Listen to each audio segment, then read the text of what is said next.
What if I told you that one of the best macaroni and cheese dishes you'll ever have is actually keto? And what if I told you it doesn't even contain macaroni? I can tell you probably don't believe me. So let's just get into the recipe and I'll show you how it's possible. The first thing you want to do is preheat your oven to 375 degrees. Then fill a large saucepan with salted water and bring that to a boil. While the water is coming to a boil, go ahead and prepare your cauliflower. To me, I found the easiest way to do this is to tear off the green leaves first, cut the stem, and then break off the florets until all you have left is the large stem. Once you have all your florets, go ahead and cut those into elbow-shaped macaroni pieces.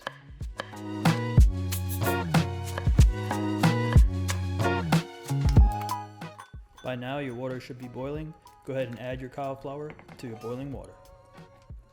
Let the cauliflower boil for 8 to 10 minutes or until it becomes fork tender. While the cauliflower is cooking, go ahead and prepare a 9 by 13 inch baking dish and spray it with some cooking spray.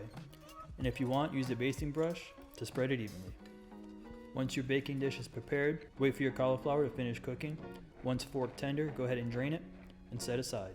In the same saucepan you just used to cook the cauliflower, go ahead and add 3/4 cups of heavy cream and 3 ounces cut into cubes of your cream cheese.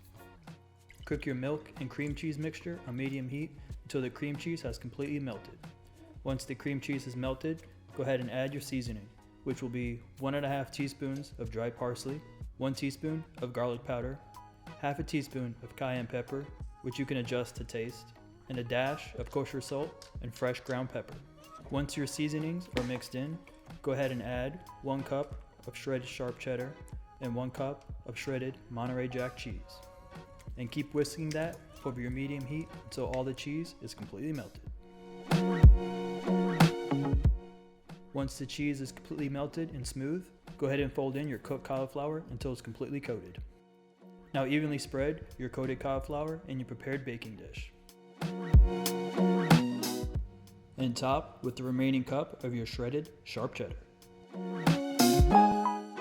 And set that aside while you prepare your crumb topping. To prepare your crumb topping, you're going to need 1/4 cup of pork rinds crushed into panko crumbs, 1/4 cup of grated Parmesan cheese, and 1 tablespoon of avocado oil.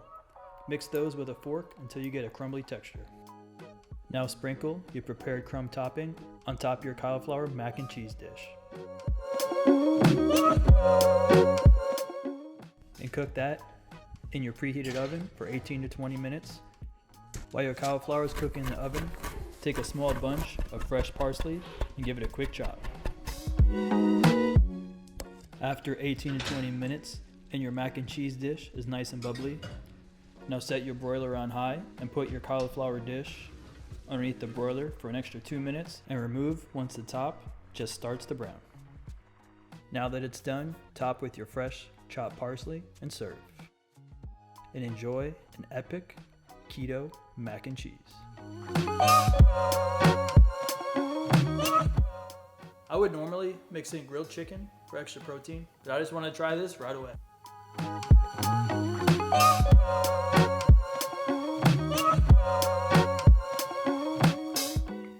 This is so good. The cauliflower has the same texture as elbow macaroni. It just tastes like a delicious macaroni and cheese dish. You really have to try this recipe to believe it. And at just 3.4 grams of carbs per serving, it's even more perfect. If you're looking for a good keto comfort food recipe, this one should be at the top of your list.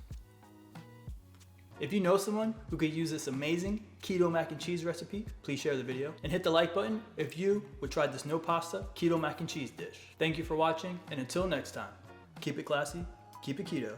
Keto Craft Kitchen out. If you're looking for another awesome keto dinner idea, check out this Italian meatball video here. And for all of my keto recipes, check out my keto playlist. And for future keto recipes, please subscribe.